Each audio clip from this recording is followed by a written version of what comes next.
Good morning. This is Maundy, Thursday, and our first reading is from Exodus chapter 12. The Lord said to Moses and Aaron in the land of Egypt, "This month shall mark for you the beginning of months. It shall be the first month of the year for you. Tell the whole congregation of Israel that on the 10th of this month they are to take a lamb for each family, a lamb for each household. This is how you shall eat it: your loins girded, your sandals on your feet, and your staff in your hand, and you shall eat it hurriedly. It is the Passover of the Lord. For I will pass through the land of Egypt that night, and I will strike down every firstborn in the land of Egypt, both human beings and animals. On all the gods of Egypt I will execute judgment. I am the Lord. The blood shall be a sign for you on the houses where you live. When I see the blood, I will pass over you, and no plague shall destroy you when I strike the land of Egypt. This day shall be a day of remembrance for you. You shall celebrate it as a festival to the Lord. Throughout your generations, you shall observe it as a perpetual ordinance."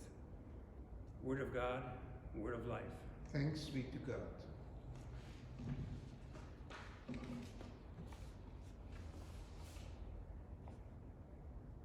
Reading this morning from Psalm 116.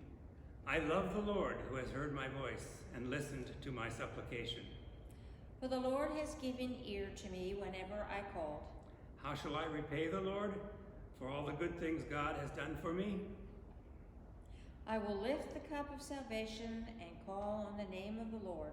I will fulfill my vows to the Lord in the presence of all God's people.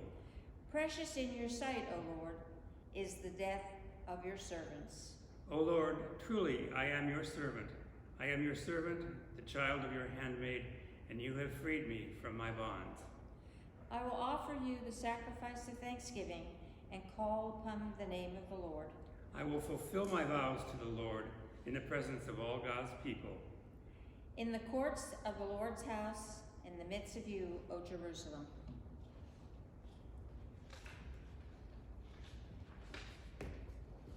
Second reading this morning is from 1 Corinthians chapter 11. Whoever therefore eats the bread or drinks the cup of the Lord in an unworthy manner will be guilty concerning the body and blood of the Lord.